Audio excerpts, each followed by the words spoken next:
Saludos cordiales a todos quienes en estos precisos momentos se están conectando a las diferentes plataformas en las que se transmite el programa Sobre el Tapete, el programa propositivo de Manabí. En Vito TV nos acompañan a través de TV Cable, en Escándalo TV nos siguen a través de la señal de TV Cable y Cable Familia. Juve Digital también nos transmite por Cable Familia y en la provincia de Manabí nos retransmiten 10 cableras. Llegamos a 10 cantones de la geografía manabita, hasta el Carmen, un poquito más allá, hasta la Manga del Cura, llega nuestra señal. A todos ustedes un abrazo cálido y por supuesto que tengan un inicio de año bastante propositivo y que se cumplan todas sus metas y deseos. También queremos empezar saludando a nuestro directo invitado, Raimundo Santa Marta. Él es investigador farmacéutico y vamos a conversar sobre un tema que se ha amplificado en varios medios de comunicación nacional e internacional. Y es que en China, en el continente asiático, nuevamente se ha despertado una especie de crisis respiratoria que pudiera estar generando alguna amenaza en este país asiático. Y esa es nuestra primera inquietud, mi querido ingeniero Raimundo Santa Marta, a quien le saludamos y le damos la cordial bienvenida. ¿Debe de preocuparnos esta crisis respiratoria que está apareciendo en China, a pesar de que la Organización Mundial de la Salud a un principio no se había pronunciado, ahora dice que se descarta la posibilidad o la probabilidad que se pueda convertir en una especie de pandemia? ¿Cuál es su criterio alrededor de esta situación? Bienvenido. Buenas tardes, Carlos. Muchísimas... Pedro, Pedro, sí, hoy he tenido varias entrevistas. Me imagino que la agenda está pero bastante complicada. Sí, la agenda está complicada. Bueno, porque esto ha causado mucha conmoción, hay mucho nervio. Recordemos el caso del COVID, que salió de China, pero no necesariamente del origen que se habla. Sin embargo, eso no está comprobado y no es el tema. Ahora el tema, estamos hablando del metapneumovirus. Esto se trata de un virus que procede del virus sincitial, que es uno de los mayores virus respiratorios que existen para la afectación sobre todo a niños. Y aquí hay una variante de este virus sincitial y que está afectando y se le ha denominado como el metapneumovirus. Sin embargo, no es nuevo, ya esto es viejo. Y está dando en Malasia y en todo el norte de la China fundamentalmente. Ya, perfecto. Tengo este dato que me parece interesante revisarlo, ingeniero, que dice que no se trata de un nuevo patógeno o una nueva pandemia. ¿Esto cuán tranquilo nos debe dejar o no? Sí, hay que estar tranquilo con esto porque primero no es un nuevo patógeno, o sea, no es un nuevo virus y es un virus conocido. Desde el año 2001 se conoce este virus procedente de Holanda, de los Países Bajos. Y sin embargo tiene en su reservorio genético analítico, tiene muestras que data de hace aproximadamente unos 200 años. Pero en 20 años ya tenemos, en los últimos 24 años, tenemos muy bien identificado este virus como un virus respiratorio que no tiene tendencia ni probabilidad de convertirse en una pandemia. Y de ser así, porque cumpla las regulaciones de la Organización Mundial de la Salud de presentarse al mismo tiempo en 21 países, no necesariamente sería una pandemia de gravedad, ni tampoco con la situación que se pueda presentar a nivel de vacunas y todo esto, que es a lo que la gente más le tiene miedo. ¿Y nos debe preocupar o no de que de repente se intente un poco de disimular, ocultar alguna información, como recuerda usted hace casi 5 años el virus del COVID o el coronavirus? Inclusive hasta la Organización Mundial de la Salud fue bastante cauta en pronunciarse. ¿No será la misma situación, el mismo caso, o descartamos totalmente, no sé si llamarle esta especie de suspicacia?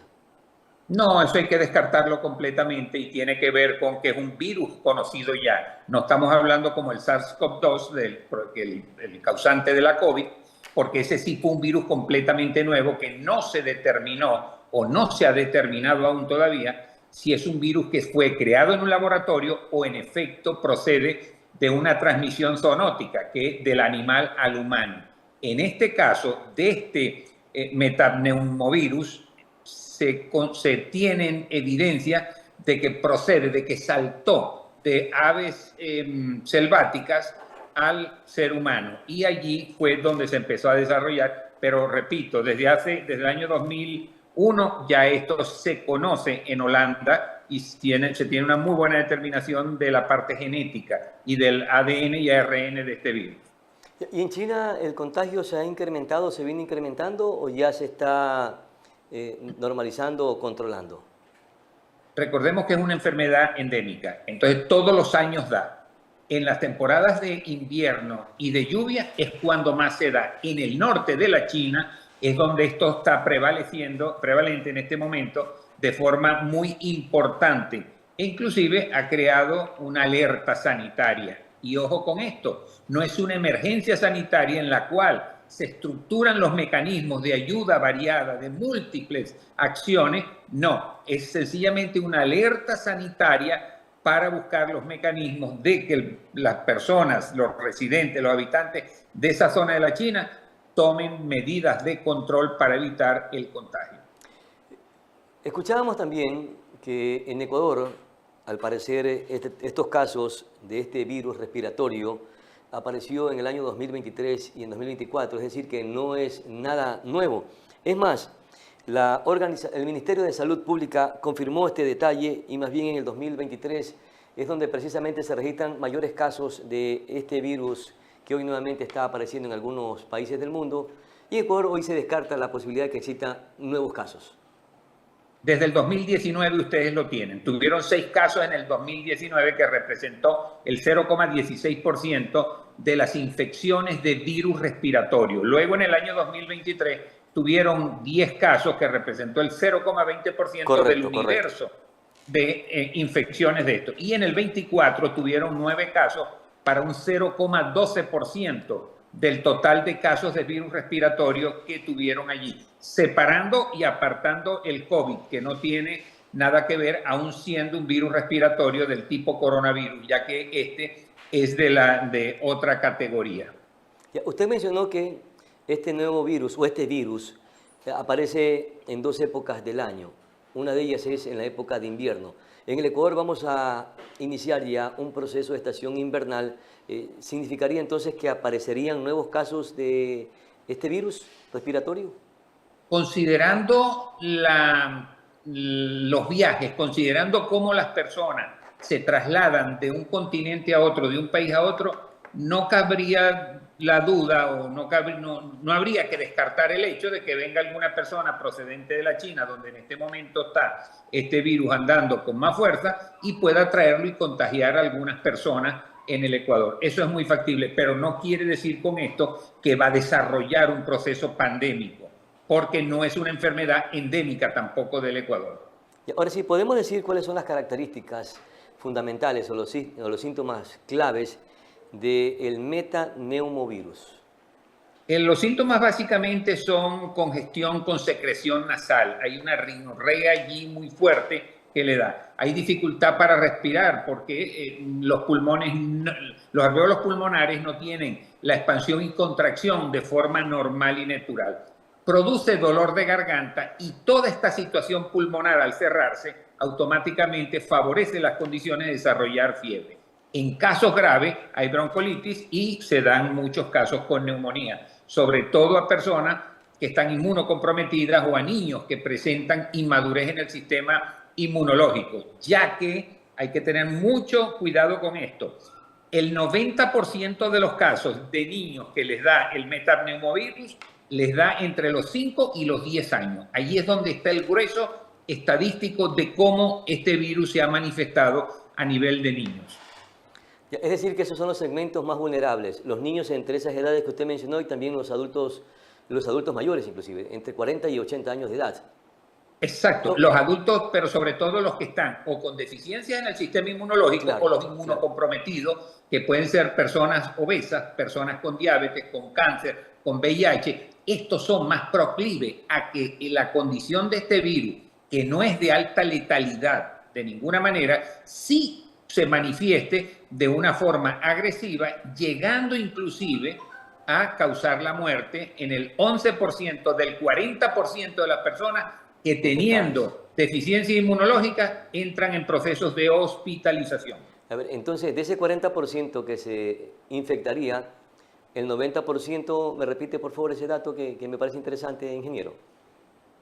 El 90% de los casos es de la parte de lo que hablamos de niños entre 5 y 10. Ahora hablamos del 40% de las personas que cursan hospitalización. En ese 40% fallece un 11% de ese 40%, pero cuando presentan problemas de base, o sea, enfermedades de base, traen comorbilidades, tienen indicaciones donde hay obesidad, donde hay problemas pancreáticos, hepáticos, cardíacos, hipertensión, todas estas enfermedades que subyacen de base en las personas hacen de este virus una situación realmente para preocuparse.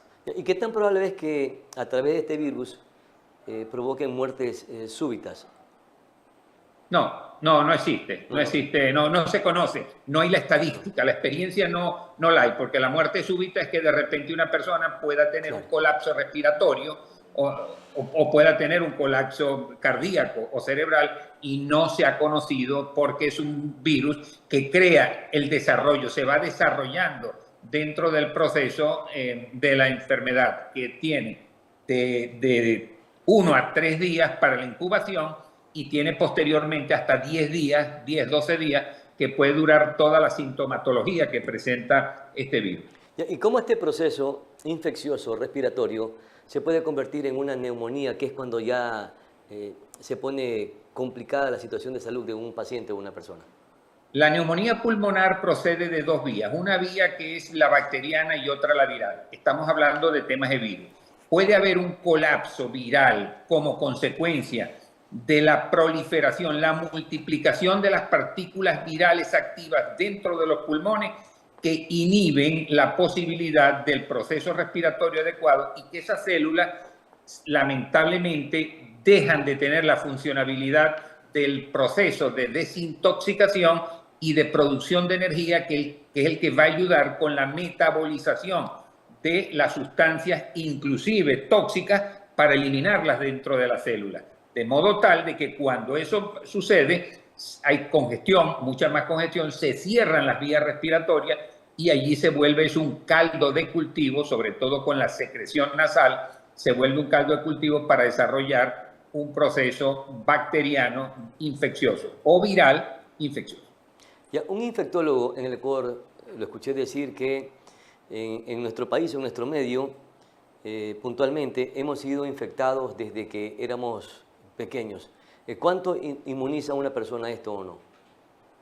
Sí, todos nos hemos infectado, todos los que hemos corrido en el campo, hemos corrido en la arena, hemos estado expuestos a los pisos, a estar en el piso, todos nos vamos inmunizando, o sea, nacemos con un sistema inmunológico totalmente inmaduro y con el tiempo se va madurando. Allí vamos adquiriendo ciertos patógenos infecciosos en los cuales, por tener la fortaleza inmunológica de niños, pues tiene la capacidad de responder y de rechazar este virus. Sin embargo, estos quedan allí en la biblioteca inmunológica y cuando somos mayores no tenemos tantos problemas para esos virus o esos microorganismos que se han presentado en un momento determinado, no tenemos problemas porque ya la inmunidad reconoce cómo responder, cómo defenderse de esos patógenos. Cuando se tratan de patógenos nuevos, como fue el caso de la COVID, como puede ser el caso de cualquier virus o bacteria actualmente existente, que haya tenido mutaciones y hayan cambiado sus enzimas interiores, allí entonces es donde se puede presentar algún inconveniente en que no haya una respuesta adecuada para cada momento. Ingeniero Santa Marta, ¿y cómo se transmite este virus? Este virus básicamente se transmite a través de el toser, del contacto personal sobre todo. Allí es cuando más da superficies que hayan tenido salivación, o sea, que hayan tenido el lanzamiento de la gotícula cuando estamos hablando, cuando estamos tosiendo, cuando estornudamos. Podemos infectar directamente a una persona, como podemos también infectar a un área, una superficie, que posteriormente viene otra persona, la toca y se lleva la mano a la cara. Por eso es muy importante en todos estos procesos de brotes virales, es muy importante mantener la higiene personal y esta parte fundamentalmente con el lavado de forma regular de las manos para evitar que allí alguna partícula de lo que hayamos tocado, el pomo, la llave de una cerradura, tocar una mesa o algo de esto, pues allí puede venir el contacto para contagiarse del virus. Las transmisiones son similares a la del COVID y también las recomendaciones de prevención son similares también. sea, debemos de Sí. poner en práctica las mismas recomendaciones de la época del COVID o del Sí, coronavirus. definitivamente sí, porque son virus respiratorios. Entonces, lo primero que hacemos es cuando lo llevamos a la cara, inmediatamente entra por la mucosa nasal, de la mucosa nasal pasa a la parte pulmonar y allí se empieza a desarrollar el virus a una velocidad de 100.000 partículas de virus por célula por día. De modo tal que en corto tiempo hay un colapso celular como consecuencia de esas proteínas virales que se unen y producen la multiplicación del virus. ¿Y este virus con qué velocidad o con qué frecuencia puede rebasar fronteras? ¿Fronteras de territorio o fronteras patológicas en el individuo? Fronteras de territorios, inclusive. En fronteras de territorio puede ser Pedro, que mañana mismo esté presente en el Ecuador, que venga una persona de la China que haya estado en contacto con alguna otra persona y en cuestión de 24 horas, que es lo que puede durar un viaje de la China al Ecuador o a cualquier país latinoamericano, pues ya se traiga el virus, que fue lo que pasó con la COVID. Hubo esa transferencia de personas en el mundo completamente por la globalización y por eso se extendió de forma rápida. La mal llamada fiebre española, gripe española, no hubo esa velocidad porque había que esperar 13, 14, 15, 30 días en que un barco llegara de Europa o fuera de América para Europa o para el oriente del mundo o algo de eso. Pero no, hoy en día no, hoy en día en términos de horas, inmediatamente estamos en otro continente, en otro país, ante otra sociedad y ante otras condiciones donde se puede favorecer el desarrollo de este virus. Pero O de cualquiera. Aquí pueden coincidir dos cosas. El desplazamiento de personas que viajaron de un continente a otro y la estación invernal que prácticamente está presente en esta región de América Latina. No, porque las condiciones estacionales son diferentes a que haya la presencia del virus. O sea, las condiciones estacionales favorecen que ante la presencia del virus, este pueda tener una velocidad de contagio a través de las personas que lo tienen. Ahí sí, pero de que salga de la noche a la mañana de una pradera ecuatoriana o de un terreno o de cualquier situación, no, eso no se da así. Tiene que haber el origen básico de alguien que lo tenga, alguien que proceda de algún país, de algún sitio donde haya el virus y empiece el proceso de contagio. Lo que se ha dicho es que no existe tratamiento alguno ni vacuna para poder impedir que se desarrolle este virus. Entonces, ¿cómo enfrentarlo para disminuir, amortiguar o disipar las consecuencias de este virus? Eso es correcto, no existe tratamiento antiviral ni ninguna vacuna específica, con lo cual quienes nos están oyendo que tengan esto en cuenta, que no se está tratando de inducir a las personas a que utilicen una vacuna o nada de eso. El tapanariz sí es conveniente, el tapabocas sí es conveniente, sobre todo cuando hay sitios cerrados, cuando estamos en presencia de muchas personas, cuando sabemos que hay alguien, sea familiar o sea extraño, tiene y está tosiendo y se le notan algunos síntomas gripales, porque esto es una infección gripal básicamente, debe de tomar en consideración de taparse la boca con lo que sea, un tapaboca es lo correcto, y estar lejos.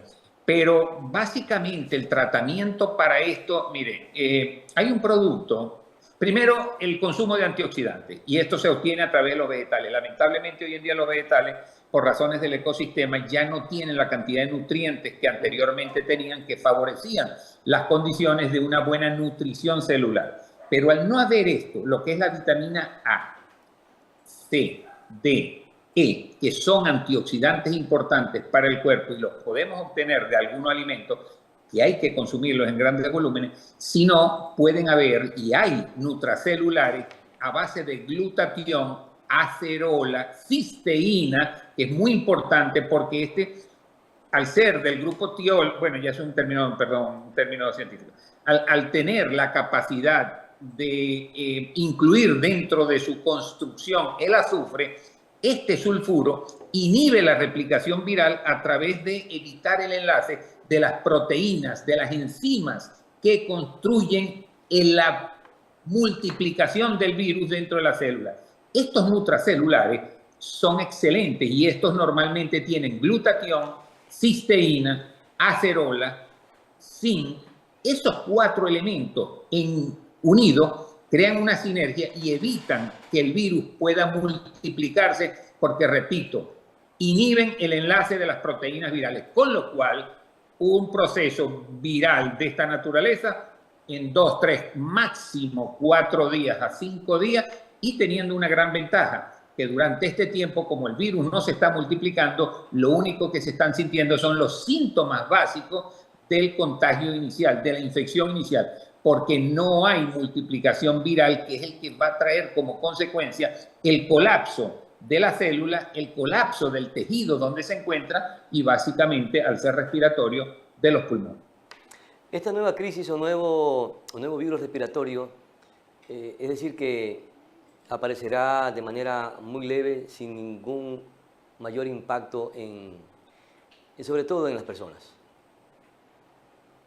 El impacto, repito, Pedro, el impacto lo va a haber definitivamente en aquellas personas que tienen comorbilidades, que tienen algunas enfermedades de base, pero de resto va a ser un proceso gripal que dura entre 3 y 14 días, 3 y 12 días, 3 y 14 días más o menos puede durar. Entonces, ¿qué es lo que hay que buscar? Tratar de considerar estas informaciones. Yo aplaudo mucho a todas las emisoras y todos los canales, todas las personas como tú, que se dedican a informar más allá de la cantidad de gente que no quiere ser receptiva a la información, y como tal son los que más sufren en los momentos en que se producen estos desarrollos. Porque el no estar informado hoy en día es caer en la desgracia o en la situación de sufrir las consecuencias. Entonces, sencillamente hay que tratar de cuidarse con una buena alimentación, con incrementar el sistema inmunológico, el uso de estos nutracelulares, maravilloso para evitar esto, y de resto lo vamos a tener toda la vida, y no es este virus, son todos los virus. Claro. Recuerden que tenemos 3.5 millones de años viviendo con los virus, y dentro del propio organismo, en el viroma humano, nosotros, dentro de nuestro cuerpo, tenemos más de 1000 virus diferentes. Tenemos bacterias en cantidad también, 2 kilos de bacterias en nuestros intestinos, y los virus y las bacterias viven unos de otros, y entre todos nos ayudan a los procesos de fermentación y metabolización, sintetización y absorción de los nutrientes, de modo tal que son necesarios para nosotros, son necesarios para el ecosistema. Que hay algunos que han sido dañinos, como el caso del COVID, como el caso de la peste negra, también como otros tantos, como la tuberculosis mismo, sí, pero definitivamente este específico, no. Esto es un virus gripal como otro cualquiera. De hecho, si no se hacen pruebas adecuadamente y no hay un buen microbiólogo que determine, médico que determine qué tipo de virus es muy difícil de forma normal que le llegue el paciente al médico y el médico diga tienes tal o cual virus, porque se confunde, un sinticial se confunde con este virus que actualmente estamos hablando, que es el metapneumovirus. ¿Y hay alguna forma de tener algún diagnóstico temprano? No, a los 3 días, cuando empieza a presentarse el síntoma, es cuando lo hay. Nadie conoce cuando se infecta. Me puedo infectar ahora mismo, y hasta tanto no tenga los síntomas y me sienta mal y vaya al médico, o me sienta mal y me autodetermine, que los que conocemos de la materia, por supuesto, me autodetermine qué es lo que tengo, no lo voy a saber. No hay forma posible, ni con este, ni con ningún virus o bacteria. Ya, 2 cosas. Para las personas que no están dentro del segmento vulnerable y que se pudieran complicar su situación, ¿qué recomienda? ¿Qué tratamiento? No existe tratamiento, efectivamente, ninguna medicación para frenar el virus, pero sí hay algún tratamiento como para amortiguar que los síntomas no sean mayormente fuertes. Reforzar el sistema inmunológico a través de lo que he dicho. Los antioxidantes son muy importantes. El uso de la vitamina C. Pero cuando ya estemos con los síntomas, ingeniero. Es muy importante también en este caso, porque actúan de esta manera de inhibir las proteasas, o sea, los enlaces virales. Eso es lo que puede hacer una persona en este sentido, y recordemos que por mucho que hagamos, cuando nos toca infectarnos de un proceso viral, es por la autoconfianza que tenemos en presentarnos en cualquier sitio, en cualquier parte, para el tema de hacer vida social, de hacer vida laboral, de hacer vida deportiva, de todo esto. O sea, ingeniero, están susceptibles de contagio. Me refería cuando ya tengamos los síntomas. ¿Algún medicamento que se deba tomar? básicamente debe de ser el médico porque tiene que determinar qué tipo de virus es el que tiene que determinar qué tipo de infección. Normalmente la gente corre a la farmacia a comprar el paracetamol. Lo peor que puede hacer es consumir acetaminofén, porque este producto daña la producción del glutatión a nivel hepático, y el glutatión es estrictamente necesario para poder superar los procesos virales, por lo que dije antes, la unión de las proteasas, de las enzimas virales, de modo tal que en estos procesos no se debe tomar acetaminofén o paracetamol. Puede tomarse, por ejemplo, el ibuprofeno, que es muy bueno en este sentido, para el malestar. Y lo demás, mucha agua, ingerir mucha agua, porque al ingerir agua vamos eliminando las partículas virales residuales. Adicionalmente, llenamos las células de agua y estas empujan a la salida del virus, a mantener un proceso de reciclaje de la parte de hidratación intracelular. Perfecto, mi querido ingeniero. Muchísimas gracias, Raimundo Santamarta, por sus valiosos y grandes aportes sobre este tema que causó bastante preocupación al inicio, pero de acuerdo a sus argumentos yo creo que debemos estar tranquilos y nada más es tomar medidas preventivas como las que usted ya mencionó. Le quedamos sumamente agradecidos por conversar con nosotros, ingeniero Raimundo Santamarta. No preocuparnos, pero sí ocuparnos. Ya, Hacer prevención con protección. O sea, no dejar ni una cosa ni la otra. Si quiere prevenir, tiene que protegerse. Porque si no, no hay tal prevención. El decir prevención porque lo dije, no. Hay que tomar las medidas necesarias con la protección, y estas tienen que ver con este tipo de recomendaciones que acabamos de dar en este programa. Me quedo con lo último, no preocuparnos, pero sí ocuparnos. Importante para todos esta valiosa recomendación. Muchísimas gracias, ingeniero Raimundo Santamarta.